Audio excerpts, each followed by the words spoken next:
How's it going? Welcome to Mike's Variety Hour. We got a new technician training with us tonight, Monica. This edition we got we got Emmanuel and Daniel. And this session of Mike's Variety Hour entitled, what do you guys call it? Entrepreneurship. Yeah, my humble opinion. In my humble opinion, yeah, that's continue. Right, that's right, We've done a couple shows. That's right. Yeah, a couple years ago. That's right, yeah.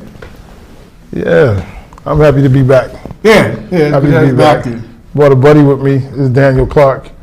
First time on camera, so welcome. Thanks. Welcome, yeah. Yeah, so you guys are talking, Emmanuel's my barber, we always have some good conversations in the shop, and always extend the invitation, to come on the show, and thanks Station Manager for giving us this extra block of shows. We'll also be on next Tuesday for a couple hours, and then that'll be it for the year. So what's on your mind, you guys? What's new? What's new? The biggest topic for me right now, Mike, is basically how do we help our brothers that are incarcerated? When they're in there, what do we do when they come back out? They're marked for death, basically for life, right? You got this big old F on their chest for felony or whatever else, and then nobody wants to hire them. What do we do about that? How do we get them back acclimated to society? What do? We have a couple ideas that we shoot around in the barbershop and see what you guys think about it, What's been in your involvement? You've been telling me, you do a lot of, you got a barber school, you're teaching, and then you outreach and sort of branching out. Yeah. Opportunity. Yeah, we have several things going on. We opened up the Black beauty supply store over on Hall Street Road, Turner. My wife and I run that, and what we do there is we run it through our nonprofit, and the nonprofit encourages youth to come out and learn entrepreneurship in areas where you don't really see too many black ownership in black beauty supply stores. So we do that, so that way we try to avoid those same youth that might be at risk of getting involved in prison and drug abuse and drug selling and so forth. So we take them in as our very own and we teach them. We just went into the jails yesterday and started teaching barbering in there. And that's a very big thing for me because I get to go in there and make sure once with the gentlemen that we meet on the inside, we give them an opportunity that they have something concrete when they come back out, something that they can come back out and fall right into the workforce. And we try to encourage that kind of stuff through some of the missions that we're doing. So Power of Wisdom is really what's the force behind it.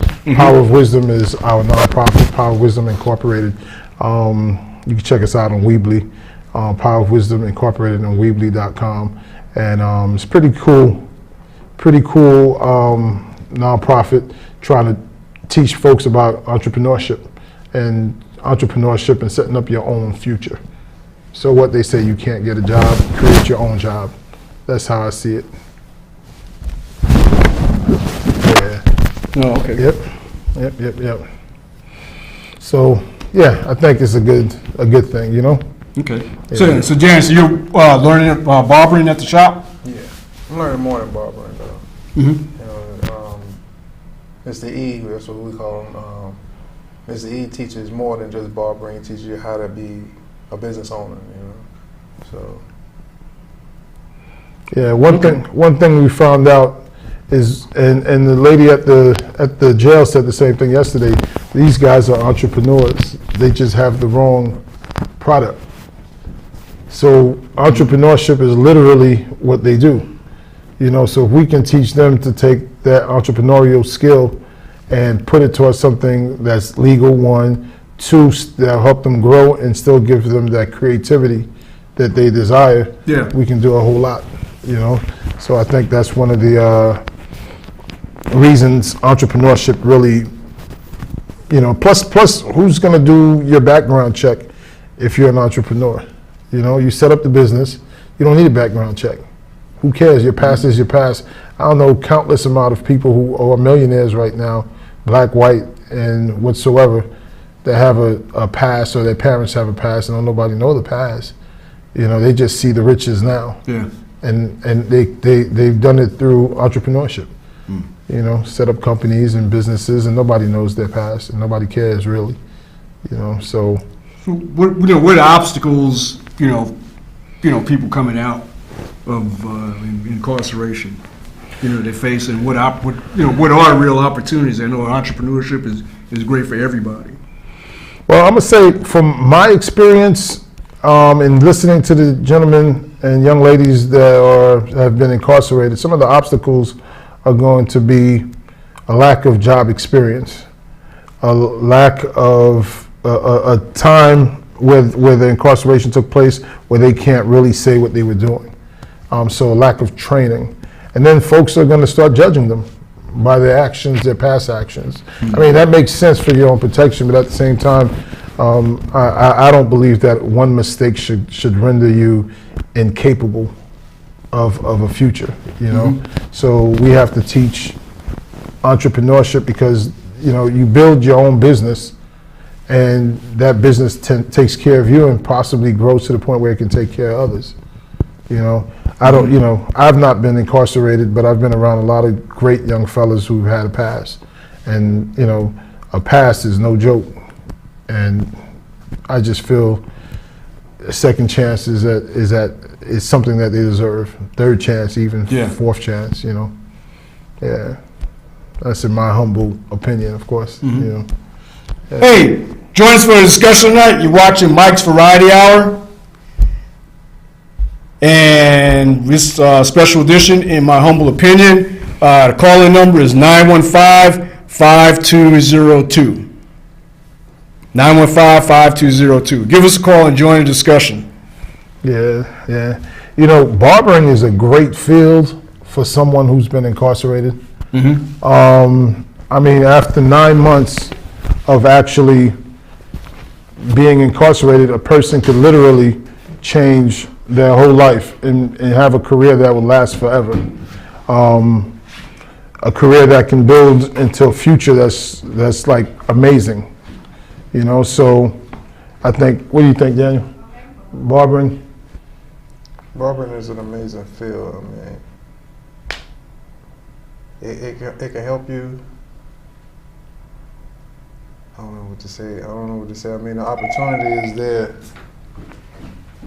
I recall. Yeah, I've helped quite a few young fellas focus their entrepreneurial skills and talents, and through barbering. I really believe, the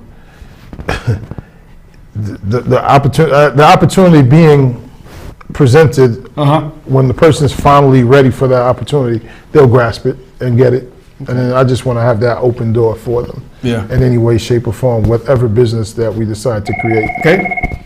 Hey, we got a call. Hello? Hey, caller, call back. Hey, welcome to Mike's Variety Hour. You may want to turn your television down. Hello? Caller. Caller, how's it going? Hello?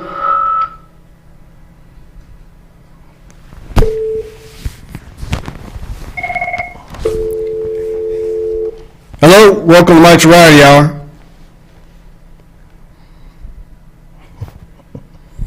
Hey, how about we get the, hey, caller, call back. Give us a call back, 915-5202. Hey, everybody, give us a call. We're talking about entrepreneurship and how when people come out of incarceration, opportunities that are available to them. We have Emmanuel Gayot, local businessman and educator, talking with us. It sounds like we got a call. Hello?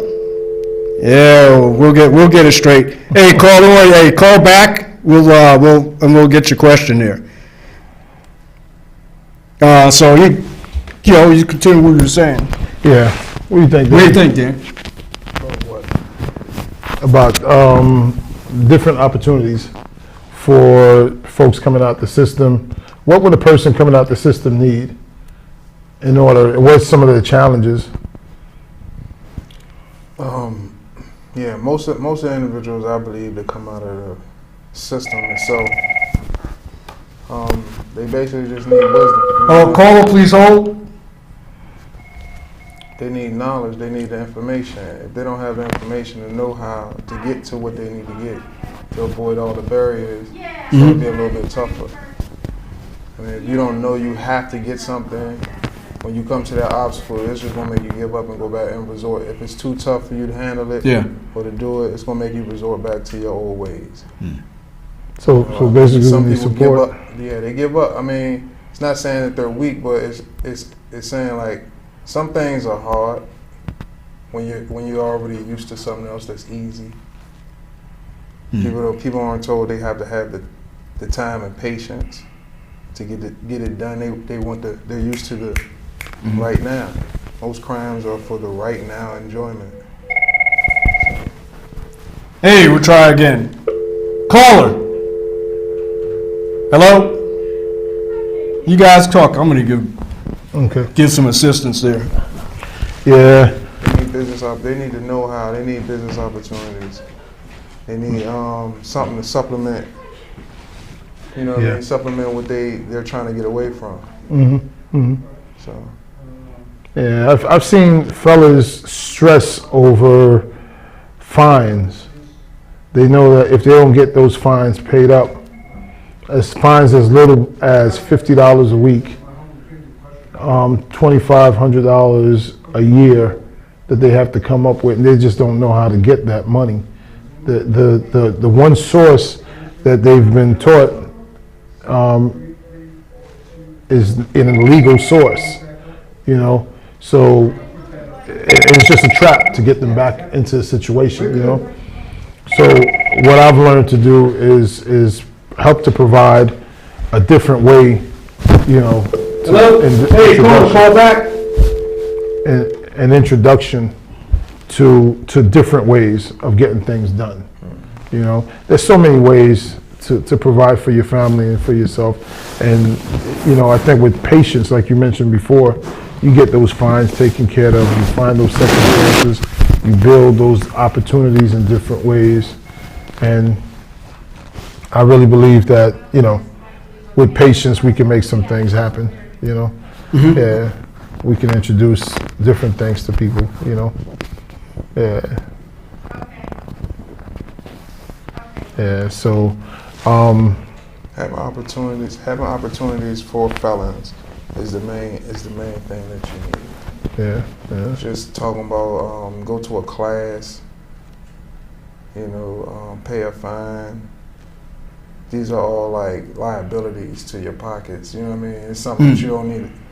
You're going to see somebody resort back to their old ways when they don't know any other way to get out of their old ways. You know what I mean? That's why they had Alcoholic Anonymous classes, things like that. Some people who, as they say, deal drugs. You saying what she's saying yesterday in the jail.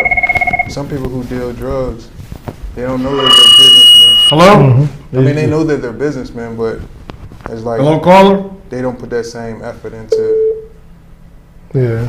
something else. They get them paid and don't have to worry about it. Yeah. Hello, caller? Easy money. Hello? Oh, not the hustle. But Yeah.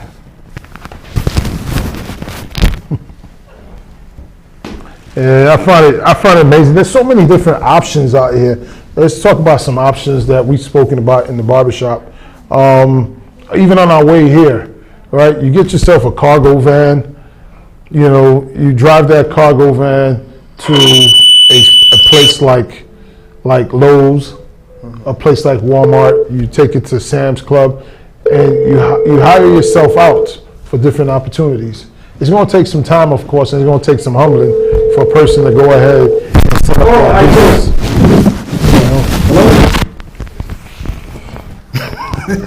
Hey, so we have some technical difficulty this evening there. You know. You guys, you know, Yeah, the conversation going. different options, even cooking, cleaning, you know, car washes.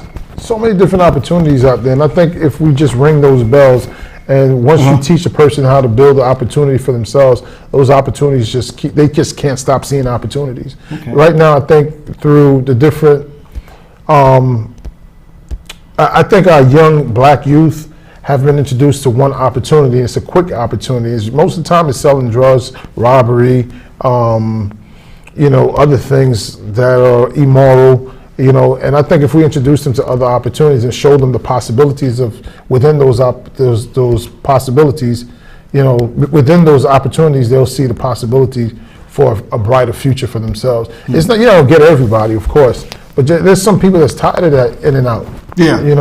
And those are the ones you want to get, the ones that are tired of the in and out. The in and out is to me very, very real, and there's some people that's really just, I'm done. And once you get that awakening, and the brightness, what I'm saying, you get that grace. It's just like, so that's where I'm at with it at this point. I'm gonna make sure that I'm an open door. Do I get disappointed? Yeah, I get disappointed. Heck yeah, I get disappointed. You pour your heart into a situation for someone, and you see their future. They don't see it yet. Hello, Cole. Hi, Mike. Hey, how's it going? We got a call. You're talking about jobs for people that are put out of prison, but there's a program on the Science Channel called How It's Made. I don't know if you ever watched that. Yeah, I see that. And many of those items that are being made that they show are in factories where you see Orientals, Latinos, other than Americans. And everything you pick up is made in a foreign country. And most of those jobs could be put here where people coming out of prison for minor crimes or whatever, which they're trying to get certain crimes reduced, time reduced. These people could be working in those factories, just like the clothing factory. The caps that most people wear, including the ones that's they sell overseas. at the VA hospitals, Overseas. are made in China. You may not know it, but Richmond at one time had two of the largest cap factories in the country, made right here in Richmond, Virginia. They're gone. Yeah, a lot of the garment factory were, Virginia, North Carolina, South Carolina, the garments. I forgot the exact word that I want to use in the industries. Like you had Cannon Industry in North Carolina. Well, the furniture industry right here in Virginia is gone. Stuff coming out of Thailand that are being sold by some of the furniture stores right here in Richmond. And, it's getting a little sickening. Yeah. To see, manufacturing base has changed. Well, I worked for a company years ago, and we had a couple of people that came in for jobs as drivers, and they wouldn't hire them because they had a prison background. And they admitted right before they filled out the application, they said, I'll let you know right now, I just got out of prison for robbery, which was a mistake, so I'm letting you know. And I think that was great that the man told me his background, and due to the fact that they had to go take a lie detector test through an agency, and they told the boss not to hire these people, and it was a shame, and they probably wind up back in prison. But there are many different fields other than cutting hair That's right. or working in a beauty salon or whatever, that these people could be doing in the construction business. And a lot of the construction companies here that you see are hiring Latinos. They're not giving the jobs to people that really need them, and that's the biggest problem we've got in this country. They're not taking care of the American people first before they take care of anybody. Yeah, that's you see. I guess you see that in a lot of different areas. It seems that their citizens are sort of last. But hey, we got another call. We appreciate your call. Feel free to call back. All right, Mike. Okay, Take thanks. care. Isn't that something he's talking about, I guess, when the employers now, I forgot who would propose it, where they say what they call it, ban the box or whatever, where on job applications, if a person was a felon, they had a box on there that they were required, but then, I don't know if it was at the state level or was it feds, they're saying that they're removing that to get rid of bias up front when people come and apply for jobs. Right, I heard about that. You guys today. familiar with that? Yeah. I remember hearing about that in the news. I believe I heard that Virginia is not allowed, well, there are some states that are not allowed to ask you, Yeah. but in some conditions of the job that you might prefer, some of them ask. Yeah. I think that was, trying to remember that was in federal jobs that they were promoting that, or if that was the state of Virginia. Hey, but if any of you out there know, give a call, 915-5202. Talking about entrepreneurship, focusing on opportunities for people coming out of incarceration, opportunities to allow them to get integrated back into the economy. You know, the caller made a valid point that there are so many other things to do out here other than barbering and cosmetology and so forth. We got to start someplace. You know, Yeah. and I believe if everyone starts with what they know. What I know is barbering, cosmetology. What I explore is entrepreneurship. If those jobs are going away, there are other things that we can create ourselves. Yeah. Why not start a moving company, you know, and hire some folks and get some major contracts, you know, and then those things, you know, procurement contracts, and hire some of these young men, you know, and women. Why not start babysitting and daycares and so forth and so on, or landscaping businesses? We can start those things, you know. Yeah. We can start restaurants. Landscaping, construction. Yeah, we can start those things at a micro level. Yeah. You know. Yeah. Yeah. Yeah, I gotta tell you, I've been working in manufacturing for over 25 years, and everybody talks about, you know, bringing it back. It's not coming back. Mm-hmm. It's not coming back. Like, you know, you see the big, you know, garment factories, you know, and in North textiles in North Carolina and Virginia, North Carolina, South Carolina. That's not coming back. But you realize these other places where the jobs went to, they got their economy and they, you know, they got to have jobs too. They're not just going to not going to let that go. And there's got to be some kind of incentive besides, you know, I know part of it, you know, these states and the Fed said they're going to cut taxes, but it's there's more involved than that. So yeah, you got to look for other opportunities. Manufacturing coming back and hiring masses of people, that's not going to happen. It's not going to happen anytime soon. So that's why I bring up entrepreneurship as the key in my mind. Why not, right? In third world countries, you can watch videos. These people are at the marketplace selling everything from fish, fruits, water. You know, you go to New York, you'll be lucky if some dude is not knocking on your window trying to sell you a bag of oranges. Yeah. Freshly peeled oranges. You know, some people look at that as disgusting, but I look at that as an entrepreneur. Yeah. You give that guy a chance, he's going to grow from selling those bags of oranges, you know, to probably owning a fruit stand. And we don't have these fruit stands anymore. I think the biggest problem, honestly, as far as what it keeps opportunity away from our youth, is that everything is conglomerate at this point. I don't see local fruit stands anymore. I see Walmart, I see Kroger, I see those type of things. When I was growing up, I remember the local dude with the fruit stand, you know, where you can go and set up a fruit stand here. That way you can maintain your own family. I'm sure there's probably opportunities, you know, for that. I remember, what was a friend I was talking to a number of years ago, and she mentioned something about having, like bringing something like that to the how they call them, the food deserts, you know, particularly in, you know, in the cities and, you know, urban areas. That's right. Where they don't have, you know, you can't just walk down the block and buy, you know, fresh fruit or whatever. You get everything else. Yeah. You know. When your competition is as big as Wally World, you know, and your prices you can't compete with them.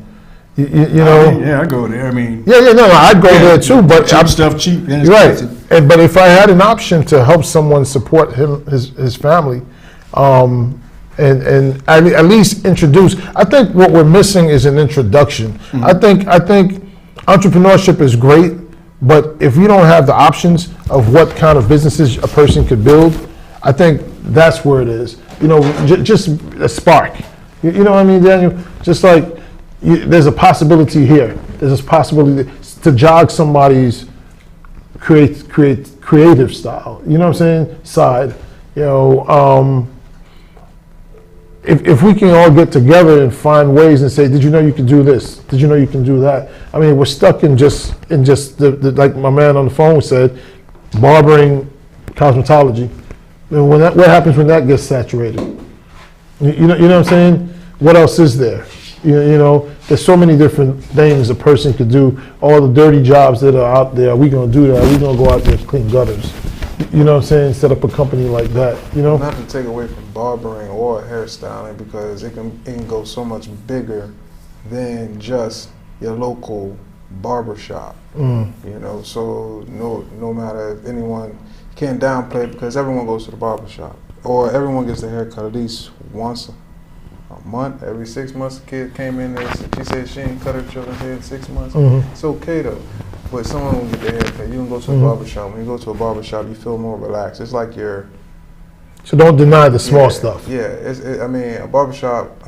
What you're doing right now is amazing to a community of building entrepreneurs, people who think, people who aren't just following someone else's game plan. They make their own game plan. That's all. Most of the individuals, if you want to say, those who do not see the opportunity since they have a flag on it, they want to do it their way anyway. They just have to find an idea that works for them. Everyone can't clean carpets. Everyone can't cut hair. Everyone can't, you know, be on TV. But they got to have the network, as you were saying. People have to see the opportunities from here, build the network. They don't have that network. They only have one friend, or someone's mother from the church or whatever has the connection, and you have to go through this loop. You know, some people want to do it on their own, and they keep going to jobs that don't hire them because of the flag on it. And then they get discouraged and go back to doing what they're used to that gets them by. That's when most individuals with flags going back to prison because they don't have that option. So I guess you're talking about hopelessness then. You know, you get to a point where it's just like, YOLO. I'm just gonna do what I know, because every time I knock on the door, it slams in my face. Yeah, you want to say some foul words. You know what I mean? You want to put those in the air. You know what I mean? That's how mad you are with it. But you know what I mean? You just like you chuck it up as is. You chuck it up and just say it's not gonna beat me, but I'm gonna do what I need to do. You know, instead of.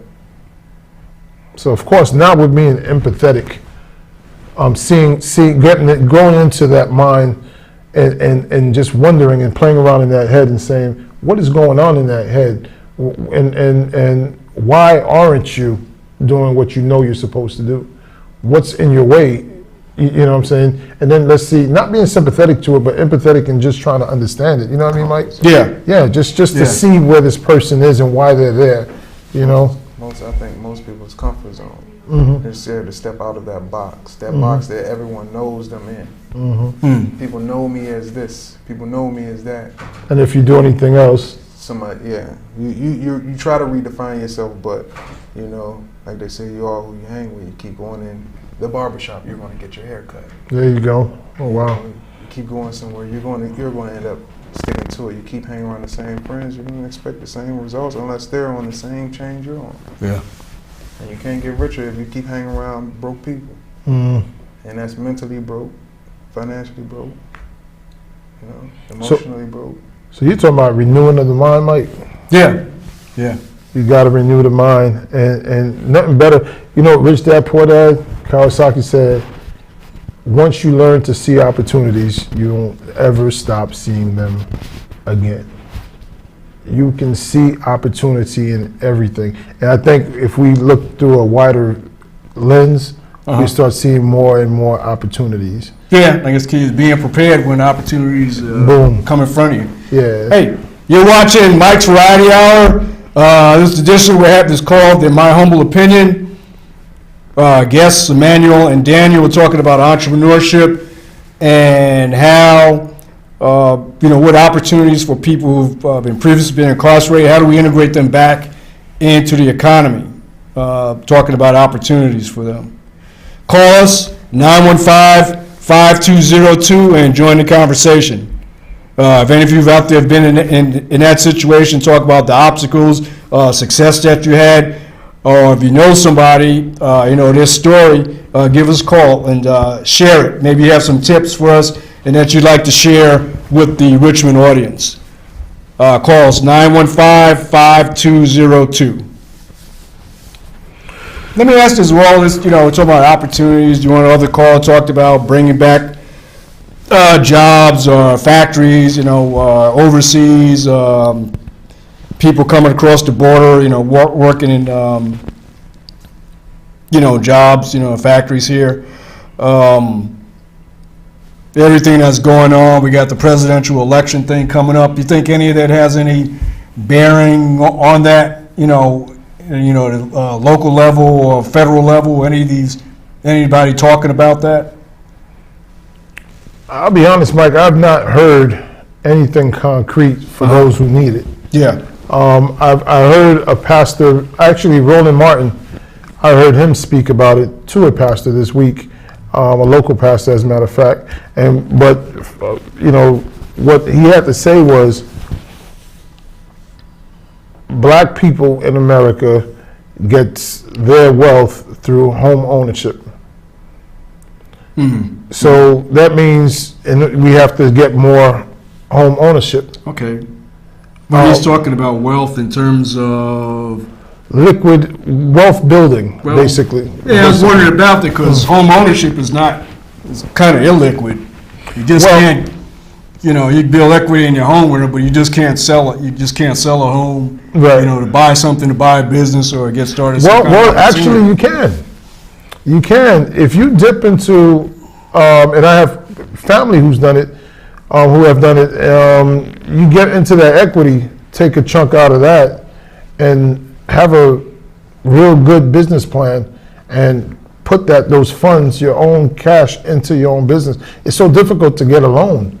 As a minority, it's very difficult. He said it was like 8% back when Bush was in office, then maybe 4% of all the business loans was that was it for black people. Well, a lot of that now is the federal policy with them keeping the interest rates low, right. And they're paying, printing money basically not to loan money out into the economy because they're worried about inflation. So those policies, I guess, at that level do help people. Like you said, it's hard to get a loan. Mm-hmm. You got to go through all kind of qualifications, and having your own money now. So that's part Fed, right. part of Fed policy of keeping the interest rates low. Right. And they're paying banks not to lend. I know they wouldn't say it that way, not to lend, but just not to put more money into circulation, because they're worried about inflation, and then that hurts people, at the local level that want to, like you say, to borrow money, loans, to start their business, so that affects everybody. Yeah. A home is a powerful piggy bank. A powerful piggy bank if you're going to use it properly. Yeah, you don't want to take it for. Yeah, I've heard folks take money from their equity to take a trip, to pay for college, to do this and to do that. Yeah. I believe, shucks, if I take $50,000-$60,000 out of my home as an entrepreneur, put that into something that will build more money, and then let that thing put the money back into the home. That at least gives me an opportunity for, if I have, another opportunity when the banks won't give me the money. Then the interest rate is lower on that money, instead of me using my personal credit at a 13% interest rate, 11% interest rate, to borrow from your home at a 4%, 5% interest rate. You see what I'm saying? It's just another avenue for entrepreneurs to create things, you know. If we want our own black nail salons, you know, you don't have that cash there, but you do own a home that you've owned for several years. You have the opportunity there when the bank says no. Well, let me ask this also, and I got two questions in terms of, I know you have your nonprofit, and we'll get you to talk a little bit more about that, but are there other community-based, you know, programs, you know, to help people, you know, for entrepreneurship, people come, you know, that are previously incarcerated to come out to help them, you know, specifically? Oh yeah, there's plenty of great things. Actually, I just worked with a good friend of mine, Marty. Marty Williams and her husband Lewis are part of a group called Jobs for Life, and they actually go into the jail and train these young men how to build their resumes and how to find a righteous way as far as building their career path. You know, so they teach through that, and it's been pretty successful. Marty sent me a letter today, and I didn't get a chance to read it, but some young man that was in there really appreciated them coming into the prison, into the jail, and teaching them how to build a resume, how to organize their future, and so forth and so on. So Jobs for Life is one way. I also know that workforce development is a very great system out there. The government gives money for you to go back to school as long as you qualify. So if you are able to focus and go back to school, the government has all sorts of grants and Pell Grants and so forth and so on for you to qualify for. But folks need that information, you know, and have to know it. I mean, if nobody's there to tell you, or if you don't understand it, if nobody shows you what the possibilities with those things, you know, and a lot of people can say that the information is out there, but you ask the people that need it, they don't know anything about it. You know, but workforce development is a great program that I know of. WIA is another great program. And a lot of folks don't know about the military programs with the VA that actually pay for schooling and so forth and so on. You got SEVIS that pays for folks coming from other countries. You know, a bunch of different opportunities that are out there, but you have to really search for them. Okay. You know, I don't know if there are activists out there. I would love to hear from them, because I'm looking for different ways to help kids, to help people, you know. And funding is always the hardest thing, you know. Funding is always the hardest thing. Okay. But I think they are quite, you know. My second question, I always see this thing on Facebook. I don't know if it's true or not, and I hadn't taken much time to see if it's true, and I always see this poster on there that people will put on, I guess for African Americans, saying that churches collect, like, you know, nationwide, like 500 million. That's my fault. And cardinal rule number 1, you're supposed to silence your damn cell phone. Excuse me on that. But they said that the churches, African American black church, collects like $500 million a month, and they said if they could, that they collect that, you know, from the parishioners, and if they could do that, but the banks don't lend them money. So is that, you know, number true? I don't go to church, so I don't. And it seems kind of exaggerated, because that $500 million, that's like $6 billion a year. You know. See, but I don't know. I can't say yay or nay to those numbers because I don't know. But what I do know is that the same system that a church uses, if we first can have trust within our communities, every dollar represents success, because it's just accumulation. You know what I mean? So it's 3 of us here. If we each had $1, we really have, if we put it in a pot, we had $3. Okay. What do you think, Daniel? About those numbers? I mean. Yeah, about the, you know, the numbers. I don't know about the numbers exactly, about that concept. That maybe, I guess they're suggesting that maybe they should form their own banks. And where are the African American banks? I know they used to have Consolidated Bank here in Richmond, and when I first came to town, I know that's gone. You know, where are the banks? You know, people always brag about, you know, people that like to, I guess, to me, more interested on style over substance. brag about that if you took the African American economy in the U.S., that it would be like within the top 10 ranked wealthiest nations on the planet. But where are the banks at? Well, the networks are the ones that a church or a mosque or wherever sanctuary you go to, they have a huge network. They have a connection to a lot of people. They should use what they have. That's the main thing. The biggest network should use what it has to expand and build any community or whatever. Have you say is buying a bank, having real estate property. But I mean, I don't know who actually gets or who actually uses or benefits from that money. Yeah. I mean, they do a lot of charities, so I don't. Yeah. So I couldn't tell you on those figures, But if that's true, that's a lot of money. It is a lot That's of a money. lot of money. If you think about it, Mike, I heard someone say you take 1 million people and each of those people have $1. You have $1 million. It costs each individual in that circle $1 to build $1 million.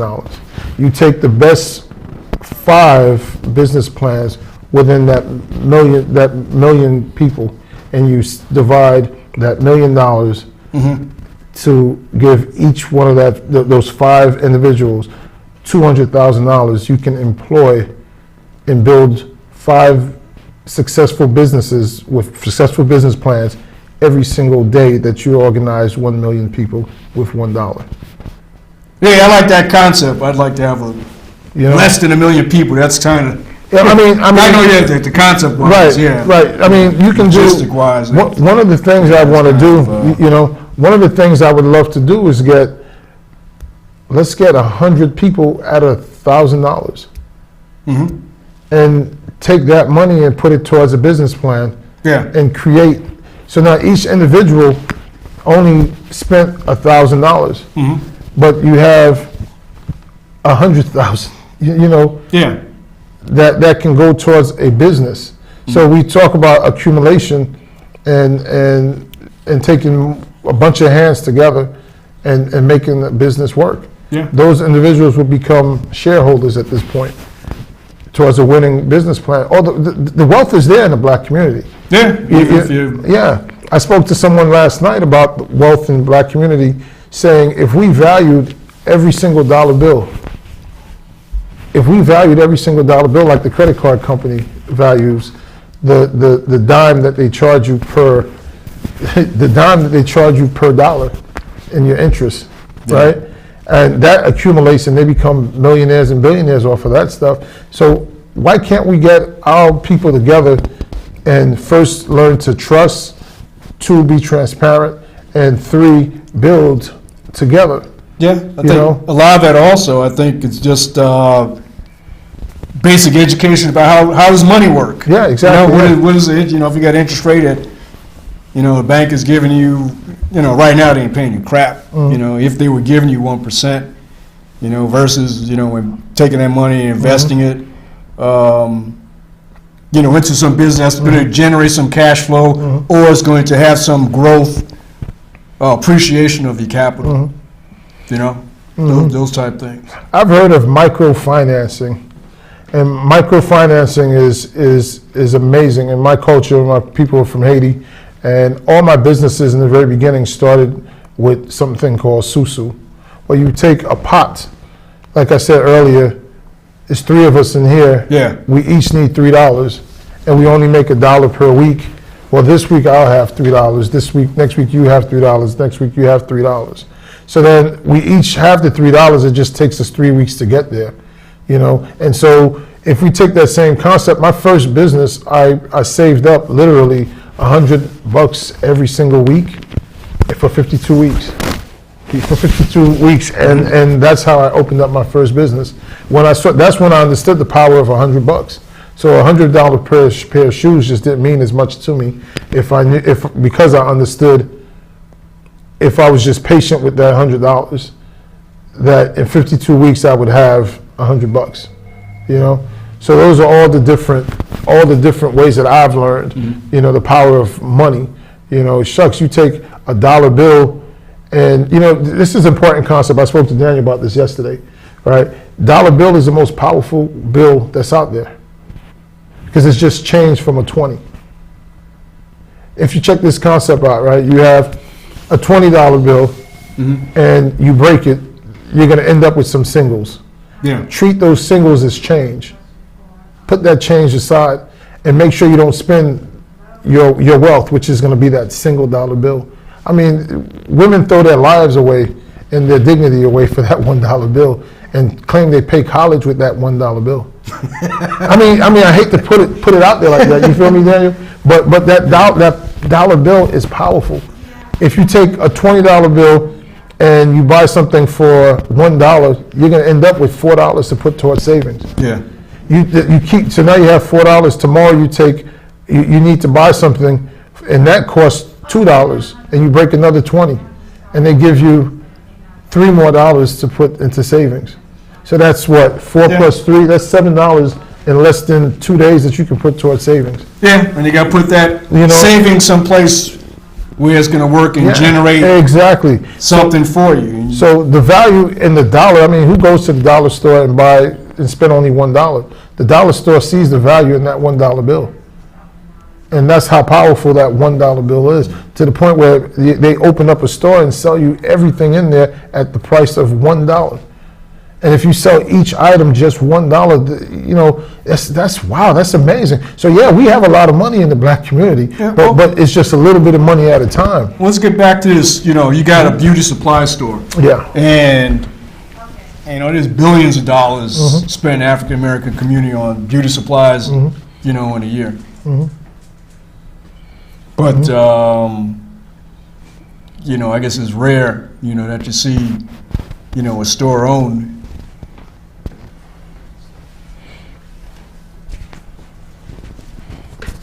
by you know, an African American community. No, they want to talk to you. No, I want you to say something. Ask them a question. Yeah, it is very rare to own a black beauty supply store. Yeah. And I think they've done a good job in keeping us out, you know, but it's not impossible. And when you say that, keeping you out, and but you plan, you know, learning barbering now. You look forward to to opening your own shop one day, beauty supply. What are your plans? I'm a marketer actually, so I like sales and barbering. I will open up a barber shop because that's for community. Also into all the networking that I do, all the people that I know, they all also have businesses. Yeah. They also want to sell their products. I make it easier for, you know, that's a business in itself. Doing management, connecting people with other people. And I like to do things with the community. So being a barbershop owner can make you a landmark. Barbershop used to be well, they are still like the psychiatry of the neighborhood. You can go somewhere nice and comfortable, not like I mean, it's very sociable. It's a sociable place to be. If you're a quiet person, you're not around a lot of people. You go to the barbershop, you're gonna hear something you might like. You're gonna enjoy yourself. You meet new people. So that's all. That's what I like to do. So barbering is. I mean, I've cut hair. I learned. Funny thing is, I used to cut hair when I was young. I used to cut my own hair. Okay, wasn't the greatest, you know. You learn you learn tricks in barber school, you know, just to tell you you weren't as good as you thought you were. But speaking of, you know, having a flag on your record, there's a lot of things in jail or in prison that you learn how to do. Martha Stewart came out and made millions of dollars off of something that they do in prison or in jail. Make swoles, oodles and noodles. And make it sweet out of what you have. Some chips. We have brilliant minds. We have brilliant minds in the penal system. Barbering. How I got on that is I also learned how to cut hair with a razor and a comb in jail. Which I don't know how to do after almost 30 years. There are brothers in there who cut hair to feed themselves. They didn't have anything on their books when they got there. But this kept you comfortable. This got you your soap. This got you your food. So they understand the concept of building for themselves without having to sell drugs. Barbering helped a lot of people, seeing that when they go to jail, they see other people cutting people hair. They see that money. Well, you come out, barbering to help you do that. Working with Mr. E and his school and his supply store helps me also build upon what I want to do, marketing. I like talking to communities. You couldn't really tell that on my first visit here at the beginning, but I mean, barbering helps me talk to more people and learn. I like to search for knowledge. Yeah. He has his.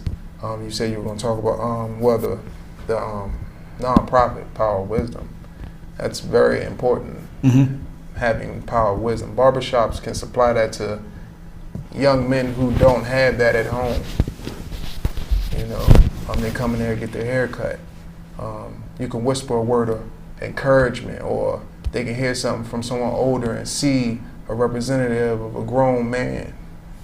You know, we talk about certain things. You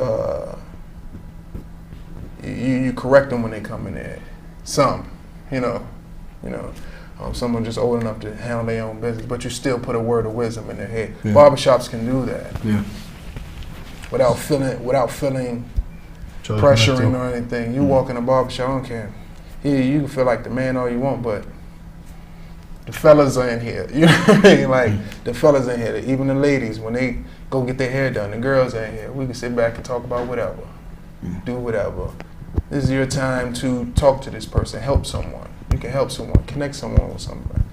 One of your customers knows about this. This helps this person over here. Yeah. You know, build a network. That's what our community needs. That's how the black community needs. More positive role models and barbershops build that. If somebody's got, I think, probably about almost 5 minutes left. Somebody wants to learn more about your nonprofit. How would they do that? Well, we're on Facebook, Power of Wisdom Incorporated, on Facebook. We have a website on Weebly. It's Power of Wisdom Incorporated at Weebly.com. Now, how do you spell that? Power of Wisdom. Weebly is Weebly. Weebly.com. Okay, because with the internet, you could be it could be anything. Yep. Go ahead and just spell it out. Yeah, we're pretty new. We've been around since April. We've been doing this without a nonprofit. The power of the nonprofit for us is basically we're able to get donations that a person could write off on their taxes. Yeah. And so that way we can put some more funds into what we do to reach out to the public, the youth, and so forth, and create more businesses.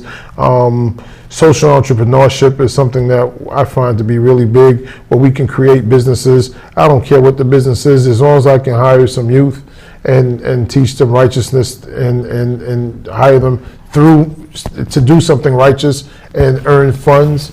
Whatever it is, whether it's a clothing line, whether it's a bakery, whether it's a moving truck, whether it's maintenance, whether it's barbering, whether it's, I don't care what it is, we're going to look for some entrepreneurial initiatives to try to build work and actually teach these young people how to actually create their own opportunities. Yeah. They're going to have to. The manufacturing is not coming back. When you could just come out of high school and go work for a Philip Morris, Honeywell, DuPont. Those days are gone. Yeah, let's become, like Daniel has said just now. You sit in the barbershop, folks come on in, and we have every type of person, every type of business owner, every type of hustler, and everybody has a way.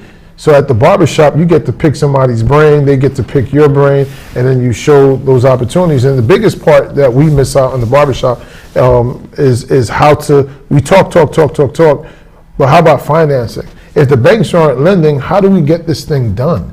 That's where I learned about microfinancing. And microfinancing now, I think, is the route to go and actually get a bunch of people together and build.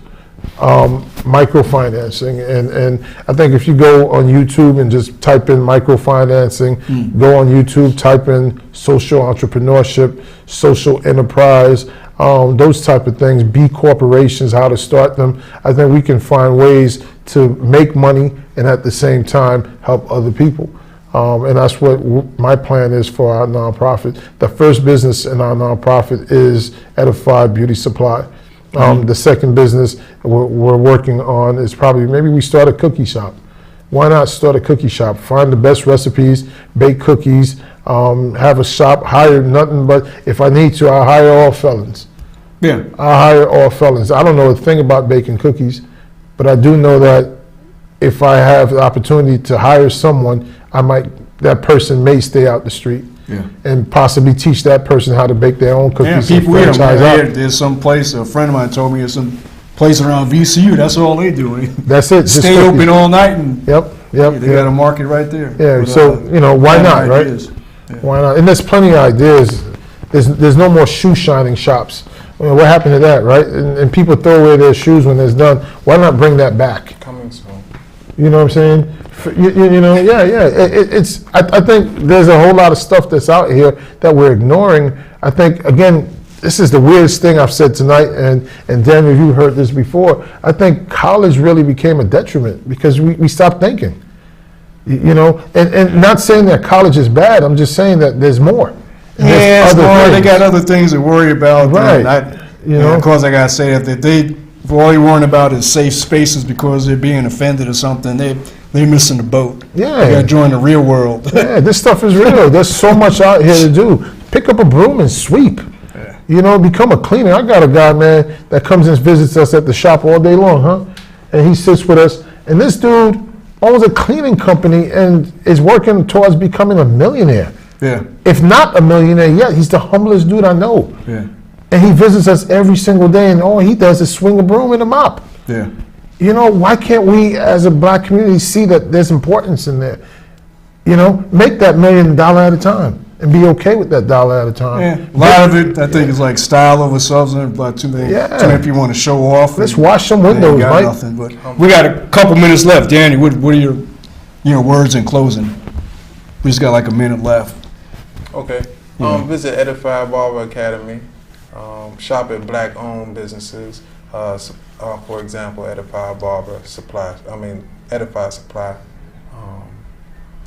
And my wife, me and my fiance, we're going to open up our own shop. Shaquan Kimbrough. She's right across the street from Edify. And I'm at Edify, cutting hair too. And I do marketing. Daniel does all our marketing. Okay. All our marketing on Facebook and everything. Mm-hmm. I like to shout out my homegirl, Keisha. She is the bomb. Keisha Selena. She is the bomb. She put out one ad for us, and that bad boy went viral. And since she put out that ad, folks have been coming to Edify Beauty Supply and really have helped us. So Okay. it's pretty cool. All right. Well, I think sound like that's it. Hey, well, thanks for joining us on Mike's Variety Hour. Tune in next week. We'll have a show at 7:30 and 9 o'clock next week. Take it easy. Glad you guys come on the show. Thank you. All right. Thank you. It's over here, though.